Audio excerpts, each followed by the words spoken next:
why was your Saturday morning column so popular? This past weekend, I wasn't sure what I wanted to start with in my piece this week because there's so many great topics to get into. But people have very strong opinions, Dan, about Tom Brady's conflict of interest as a minority owner of the Las Vegas Raiders, a broadcaster, a flag football player, a coach wearing a headset.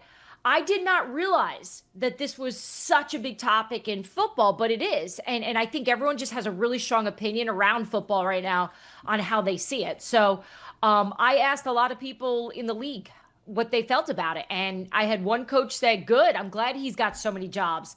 The less time Tom Brady has to run the Las Vegas Raiders, the better for the rest of us. Because at some point here, the offense, Chip Kelly, someone there was going to be like, hey, Tom, I should probably use your knowledge here because this isn't going well. This isn't that good. We could be better. And then, of course, you have the other idea of him sitting in production meetings, having, he's a shrewd person to begin with, having a little bit of an edge over other people. No one else in the league is doing that. I mean, the only conflict of interest, and I don't even call it a conflict of interest that I can think of right now is maybe J.J. Watt, right? He calls his brother's games. He's called 3 this year, I think. That's probably the closest to having inside information, but that's different. He's not sharing that with his team. Like JJ Watt doesn't own a football team right now and helping them prepare for their next game after calling a game, against the future opponent. Dianna, how many teams in the league do you know are good? 8, right? Split the difference. Yeah, we were doing between 6 and 10, and Chris Cody ventured out there with 11, but threw the Vikings and the Chiefs into the mix. Are 49ers. Are the Chiefs one of them?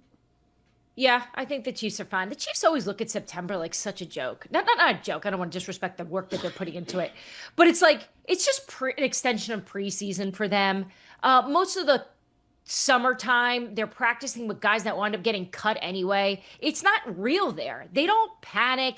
Even when I have conversations with people there, like no one's ever like, God, like how are we going to fix this? When you talk to other teams right now, I mean, you would think the season was over with the way summer's so dramatic and so, doom and gloom at this point. But look, the Chiefs have figured this out every single year. They always come out of the gate a bit slow. And then, they're going to get Rashee Rice back and Xavier Worthy here eventually. And they're going to be back, and we'll be talking about how they look great again. I'm looking at the screen right now, and Dan Graziano's pick for week 3 loser was the Chiefs.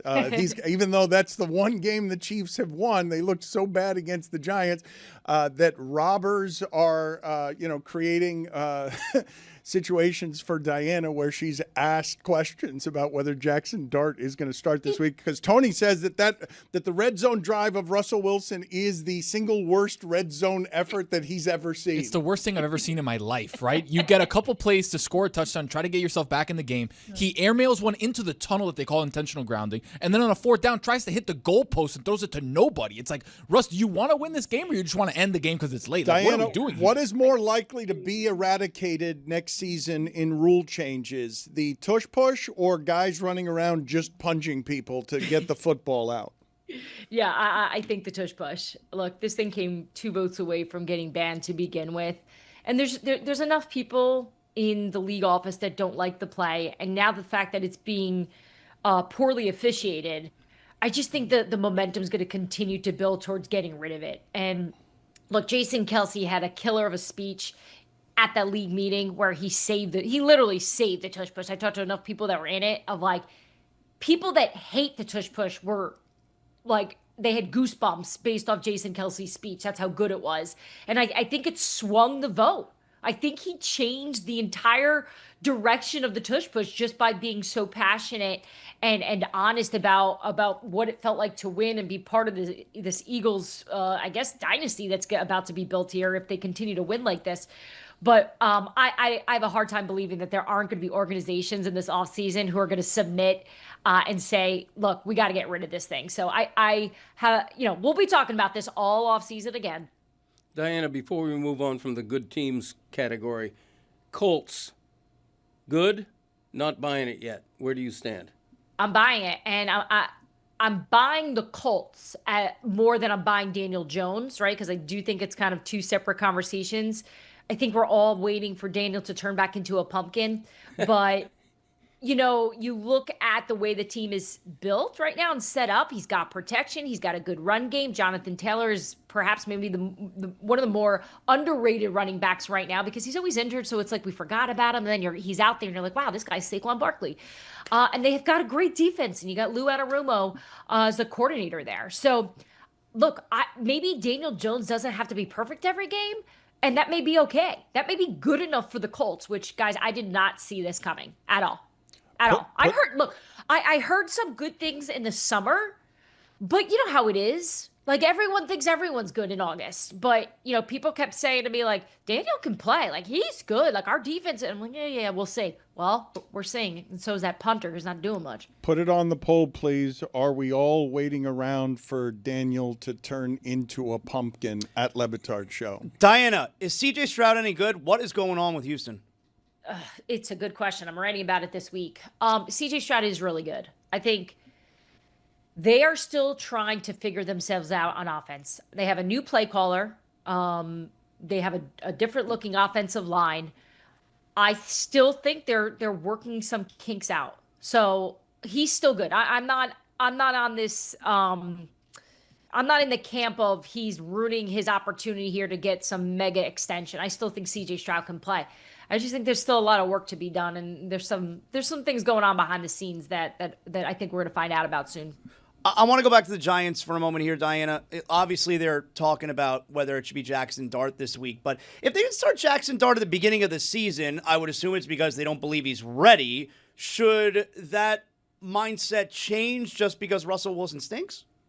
No, because I don't believe the Giants didn't think he was ready. I don't think it was about that. In fact, everything that we've been reporting has been they think he's ready. They like him. He's been able to understand what he needs to do, and the moment's not too big for him. He's comfortable in Brian Daboll's offense. Their personalities click really well. Initially, I was told that Russell Wilson was just beating him out slightly in camp. That's what it came down to, that Russell was just doing a better job with the offense. And they did want to give Jackson a little bit of time here to adjust to the NFL, get him more reps. And they're, Jackson and Jameis Winston too, just themselves outside of just taking those second and third team reps. They stay after practice. They run through the scripts. They're doing a lot outside of just the regular practice to get Jackson Dart ready. And I know the Giants have felt really good about him. It's just been about the right moment and the right time. And we'll see if they think it's against the Chargers. I mean, I don't know. Zaz, do you think that they should? Don't do it. Don't do it against the Chargers. That's ridiculous. Why would you do that? That's silly. Don't do that. I would wait a week. Dianna, Dad says Shedeur Sanders is ready to start. What are you hearing about the Cleveland situation? Wait, Dan's? You think Shedeur Sanders? No, Dad. Dad. For some reason, he called Dion Dad. Well, Dad Sanders. It's his dad. Dad. His father's Deion Sanders. Chris called Dan Dad in the break. That's right. Yeah, he did. I thought everybody knew that. He did. I asked who was on the show. He said Greg Cody, Dad, and I was like, I meant Dan. I thought I said Dad.